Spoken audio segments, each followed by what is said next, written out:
The new ICM Junkers 88 Tank Buster looks impressive, but before you rush off to your favoured retailer, be they in the real world or online, why not join me and have a look inside the box and see what you get for your money right here on Gary's Stuff.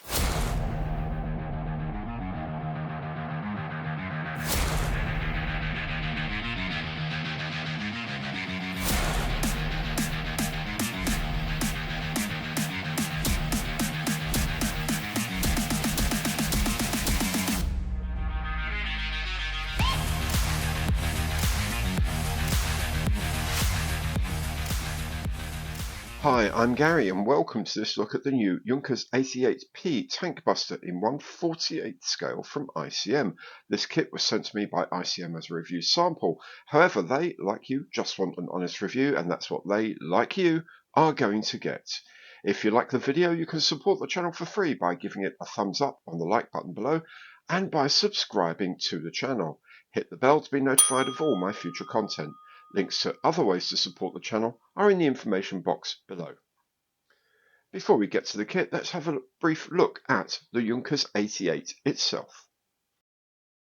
The Junkers Ju-88 was a twin-engined multi-role combat aircraft produced by Germany in the late 1930s. Over 15,000 Junkers 88s were made, making it the second most produced bomber of all time, only behind the American B-24 Liberator. 10 major variants were built, with innumerable sub-variants covering a whole range of uses. The aircraft was designed to a 1935 specification for a fast bomber. A team led by Junkers chief designer Ernst Zindel created two responses, the Junkers 85 and the Junkers 88, differing mainly in the Junkers 85 having a twin tail. The Junkers 88 project was accepted, and the first flight took place on 21st December 1936. An especially interesting feature of the aircraft are the annular radiators in the engine nacelles, combining engine cooling, exhaust stack cooling, and a feed for the engine superchargers in one package. Production of the Junkers 88 was initially very slow, but the aircraft did enter service in September 1939. The Ju-88 served in every theatre of the German war in almost every role.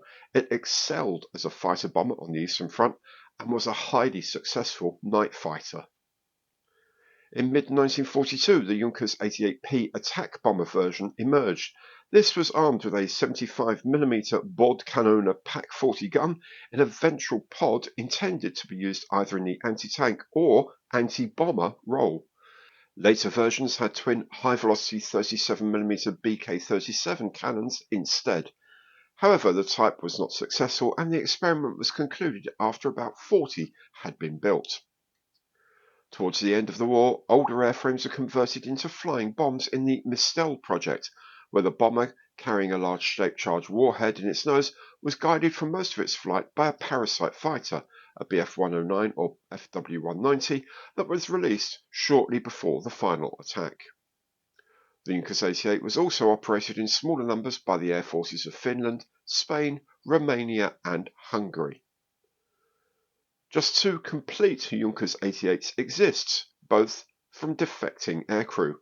The D-Series aircraft in the National Museum of the US Air Force belonged to the Royal Romanian Air Force, while the R-Series fighter at the RAF Museum had been flown to Scotland by a German crew. 3 other airframes are under restoration in Norway and in Germany.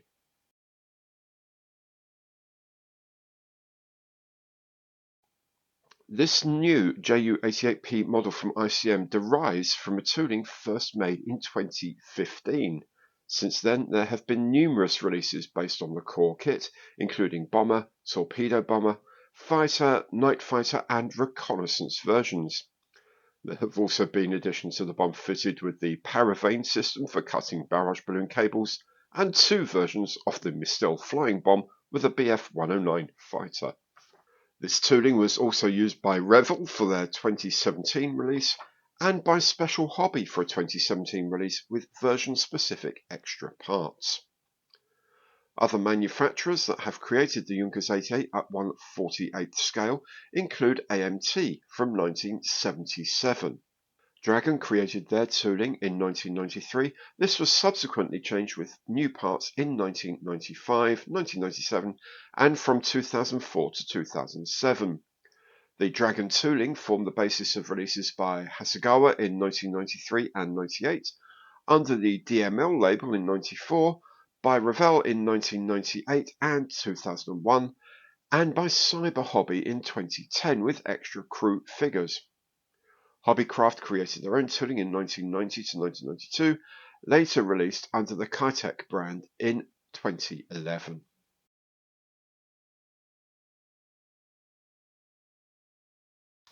So here it is, the box of the Junkers 88P1 tank busters. P1 because it's got the 75mm cannon here.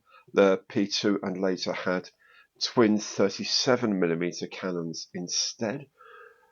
1/48 scale, as it says here, and the product code is 48228. It's a lovely piece of box art, very evocative, a bit away from like the older school ICM, which was just a nice plane with a nice background. This is a bit more sort of dynamic and all that. You know what I mean. Anyway, on this first side here, there's a bit of details, just like headline points here. Heavy attack version of the 88 with a 75mm cannon, different markings for different Luftwaffe units, and also different variants of nose and guns. The P1, the very first version of this had the glazed nose and a different muzzle brake, but then they decided to put the solid nose back on with a sort of revised muzzle brake on the gun. So this is the later version. You can make both versions in the kit. When it's complete, it will have a length of 314mm, a span of 421mm, and it has 198 parts inside. More information is through this QR code, and it is aimed at model makers of 14 years or larger. That's because there's a lot of very small parts in here. The other long end has the two principal schemes. The first one is for the slightly earlier aircraft with the glazed nose at Rechlin in 1943. This Erprobungsstelle is proving ground, I guess, test ground. So this is a flight test time. And then an aircraft on the Eastern Front, or as it would appear in the Eastern Front, it's the same codes, so I presume it's the same aircraft actually, but with the metal nose as well, and again a reprise of the scale and product code. The small end has a little version of, well, actually it's a continuation of the box art. So we've got two aircraft. This is aircraft higher up, having a pot at some tanks. Ju-88P Tank Buster in big letters. And at this end, just a reprise of the principal part of the box art. Scale and product code. Alrighty, let's have a look and see what you get inside for your money. The top cover of the kit, like a lot of ICM kits, is quite a snug fit, which isn't a bad thing actually. Don't really want this wandering all over the place. So it's the lid comes off this way, then you have the main box on the inside, and that has its own flip up lid. And there we go. So inside we have all the parts. The parts are in one big bag. There's several frames, a lot of frames on here. I'll have a look at all of these individually. A huge transparent frame as well. We'll have a look at all those parts one by one. There is, of course, the instruction sheet, and inside the instruction sheet, the decal sheet as well. So let's have a look at all these bits in more detail. Here is frame A. You can see it's the fuselage halves, the base of the fuselage, tailplane and elevators, some of the interior structure here as well. These are the posts for the very, very substantial undercarriage, which is very good indeed on this kit, I have to say. Anyway, that's frame A. Frame B has the wing halves, and you can start to get a feel for how big the kit is. This is quite a large kit when it's finished, but it is very beautiful. Anyway, these are the two halves of the wings, top and bottom. Frame C here have the engine nacelles, propellers, bits for the engine bay, the main wheels, tail wheel, the fin and rudder, part of the fuselage, some of the gear doors, and some extended dive brakes. Interestingly, there are some versions of this that would be using the dive brakes. It was used as a dive bomber. Quite a big aircraft for a dive bomber, but they did nonetheless use it. Anyway, so that's frame C, mainly the engine nacelles and the undercarriage. Here is frame C1 with slightly different engine nacelles, different propellers, slightly different fin and rudder, I'm guessing. These are the radiator blanks for the front of the engine and the spinners here. This is frame D. It is mainly concerned with the undercarriage components, the flaps and ailerons as well, and some parts of the interior. This is frame E. There are in fact two of them, which is fine. These are the engines, engine mountings, or the ancillary parts, the exhaust stacks, and some defensive guns with ammunition boxes, and some bombs that we won't be using on this kit. Frame G appears to have some machine guns, presumably defensive machine guns. Not sure what these parts are yet, and these look like covers for the exhaust stubs as well. And finally, frame H. These are the parts of the gun. This is the gun breech, the mechanism here in the breech, the barrel. The two different types of muzzle brake are here. This is the sort of the thing that's stuck underneath it. I can't remember what they used to call it. There's the actual bulge underneath that carried the weapons. This is the special part on the underside of the aircraft for it to fit under. Is it a bolo? Something like that they used to call it. And the nose parts as well, a fed over nose and the front of the gun pod as well. Here we have the transparent frame. You can see the cockpit canopy cover here, various versions of the noses. There's another one that's also fallen off as well. Different parts of the rear of the cockpit, lots and lots of variations. So essentially what they've done is just designed everything and printed everything, molded everything for every version on the one frame. And they can just keep churning out this frame no matter what the actual version of Junkers 88 is, which actually seems quite sensible ultimately. Although apparently they haven't quite got everything right, because there is this little supplementary frame of clear plastic parts as well. If we look at the plastic itself, it's nicely sharply molded. The panel lines they're not excessively deep, not too hidden away either, to be honest with you. There's a tiny little bubble here coming up. I don't know whether that's supposed to be there or not, actually. But anyway, I don't think it is. Yeah, the moulding looks nice. It's a tiny sort of wavelet thing there in the plastic where the sort of flows from here and here have met, maybe not quite at the same temperature, but close enough, I think. Hang on. The plastic itself looks very good. Looks relatively even. Some little flow features here. I guess it's the plastic from here and the plastic from here meeting up at a boundary, and maybe there's slightly different temperatures. Let's get a little wavy thing there. But generally speaking, it's nice enough. Can't see any flash to speak of. No, that's a tiny little hump of flash there. There's a tiny little thing here. I suspect it's a tiny pit in the tooling that just needs to be sanded off. Not the end of the world. The underside of the fuselage here, All very nice. These are going to be sort of slightly more pronounced because these are doors. And then the actual frame panel lines, sorry, are slightly more subtle. As these access panels are looking good. Generally speaking, the moulding is very nice, very sharp, very clean.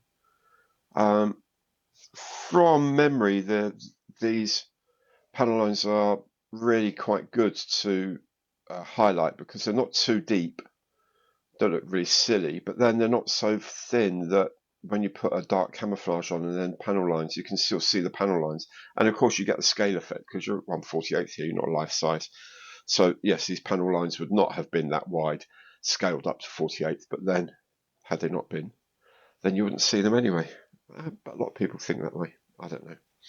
Anyway, the instrument panel there, upside down, is looking alright. I'll probably dry brush that, as I will probably dry brush the radio sets and things like that, and paint in a little bit of detail. I don't yet know how much of that I'm going to see anyway. The rest of the parts, yep, look very nice, very clean, very crisp. Very happy with them. My experience of building the Ju-88 when I made the Mistel is that this was by far the better part of the kit, the Junkers 88. One thing to particularly be aware of when you're building this kit is that these aerials are moulded into one half of the fuselage. So those aerials are going to be there throughout the whole of your build, pretty much. You are going to want to protect them in some way. Maybe when the two halves are together, tape a bit of foam over them or something like that, because otherwise they will get broken. Likewise, the tail wheel goes in when you put the two halves of the fuselage together. That can get broken very easily. Maybe, again, put some padding around it whilst you're building that part, and once that's put in, to protect it, but it is a little bit of a pain in the backside that it's there all the time. Just be aware of those two things, especially these, because they feel quite strong, but they're actually quite delicate when you're painting and sanding and doing everything else. So on the wings now, and again, the panels they're going to be easy enough to pick out when the camouflage has gone on, or indeed on the underside, like here, where the camouflage will be very, very simple. It's going to be light blue and then yellow towards the edges. Again, you've got a couple of these sort of like fronts here where you've got the two flow streams have met each other in the mould. You can't feel it at all. You can't feel a step or anything there, so I think it's going to be fine. Normally, once I've primed these, you wouldn't even know they were there. Ejector pins, very, very small and well recessed as well, so there's nothing sticking up and out the way, no flash around them, which is very nice. You can see here again, here and here, and indeed here. Nothing's going to get in the way of anything, which is really good to see.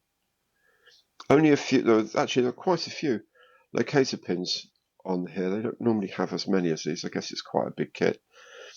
So that will help the build to get everything lined up and set. But the plastic itself is very nice.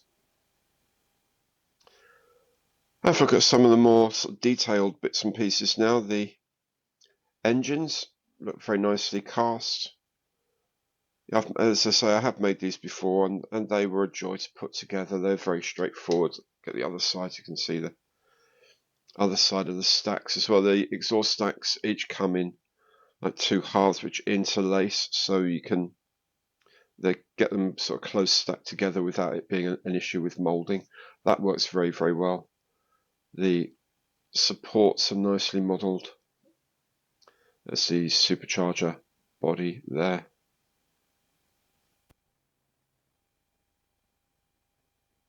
The only place I'm seeing any flash at all really is around this scissor joint or knee joint for the undercarriage. There's a little bit of flash around the edges there. There's the machine gun magazines for the, well, I guess I don't know what they are, MG42s or whatever. The defensive guns. You can see I've got nice air cooling vents modelled into the barrels.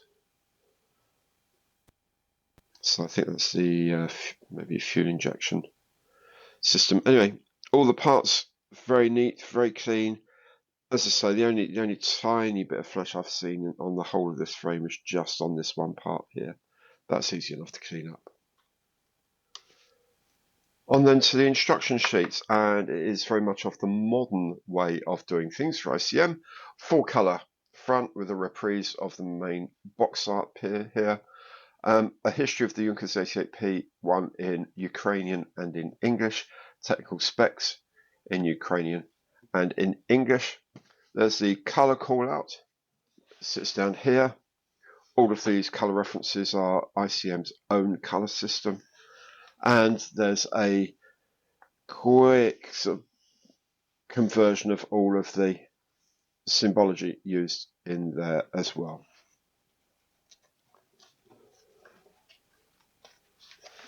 Inside we have the frame maps. As you can see, large parts of this kit don't use a lot of what you get on the frames. That's the ICM way of doing things at the moment. In fact, a lot of people are doing the same thing. They're making large frames with everything on it and then just say, well, don't bother using that, and occasionally having to provide extra frames like here. They are. So the actual instructions themselves are in nice sort of perspective view or whatever they call it. Is this an orthographic view? I can't remember what these projections are called, and I don't really care either. Sort of 3/4 downwards view, very standard view for ICM. The parts are just shown. There's no shading, and there's sort of red bits that tell you colours or what step numbers are and things like that. But it's all very straightforward. It's all very straightforward. They have really spent a lot of time going through these builds. They used to have a lot more concise, let's say, instructions, but they actually do a really nice job with the instructions these days. These seats look quite complex, however. But everything will go together. I'm sure everything will go together nicely.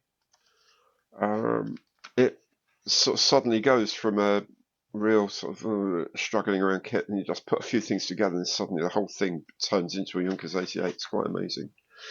The undercarriages here, as I say, these undercarriage units are really, really sturdy. They're solid when they go on. Really good. The engine here, very nice to build. If you are building this with the engine covers on, there is actually an awful lot of that engine you really do not need to build. But it's fun to do it anyway. But you know, a lot of the ancillaries, you can just forget about them. You know, you can get away probably with the basic core of the engine, the mounting pieces, because you need the thing mounted, obviously. The top frame here, and the exhausts. And you can probably get away with, you don't have to do all the rest of it. The variant here, you can see there's a glass variant for the first prototype, and then the metal nose for the later aircraft. And that all is. It's really very, very straightforward indeed. Nothing unusual in all of those. Now, they do have mask templates if you want to mask your transparencies before you paint them. I still don't know how to use these, so I would still either going to put down some mask paper, stick this to the top and cut them out individually, which seems like a bit of a pain in the backside, or you can just get a mask set, which is what I did. Then are two schemes available. This one is at the test site at Rechlin. So it's one of the early prototypes. You can see it has it doesn't show you glazed, it has a painted over glazed cockpit. It was actually glazed. And then later, the one that was on the Eastern Front later that year in 1943, which has a different muzzle brake and the metal nose. Straightforward splinter camouflage on the top and light blue underneath with some yellow highlighting. Very straightforward paint job, I think. Okay, that's the instructions. Here are the decal sheets. Oh, looks very nice. The yellow is a nice colour, although I will tend normally to paint that on myself. You could use that. Instruments, lots and lots of red lines for stenciling, lots of stencils as well. Fuel markers, things like that, oil, whatever. Squadron markings, squadron badges. The swastika comes in halves, so if you do want to use them, you can use them. Just this part is reversed and stuck next to there. If you don't want to use them, don't want to use them. That's fine. Generally speaking, they look sharp enough at this scale. Look very readable, very nice, and they look at decent registration as well. But we'll have a much closer look now and double check that. The decals look nicely printed, nice and sharp. Our usual standard 0.5 millimeter pencil lead here. These are around about 0.5 millimeter tall. Very, very clear, very well printed. The reds come out nicely as well. Red's a more difficult colour to print sharply than black for some unknown reason. Maybe it's just the sort of the visual contrast makes it more difficult to appear sharp, but these are all very, very readable at 0.5 millimeter size. The registration, we can check with the squadron badge up here. That seems to be pretty close to being right to me. Good enough for 48 scale, that's for certain. The warning triangles, everything is nicely centered on the registration. Quite read that, but that's not an issue. Really, the petrol filler, you can see 87 octane very clearly. All these markings, very nice and sharp. As I say, at this scale, that is more than adequate. That's actually quite good. Instrument panel looks really very sharp indeed. Very good. So there it is. If you've enjoyed the video, please let me know by giving it the old Imperial thumbs up on the like button below. And to support the channel at no cost to you, make sure you've subscribed. Thank you very much for watching, and I hope to see you again very soon.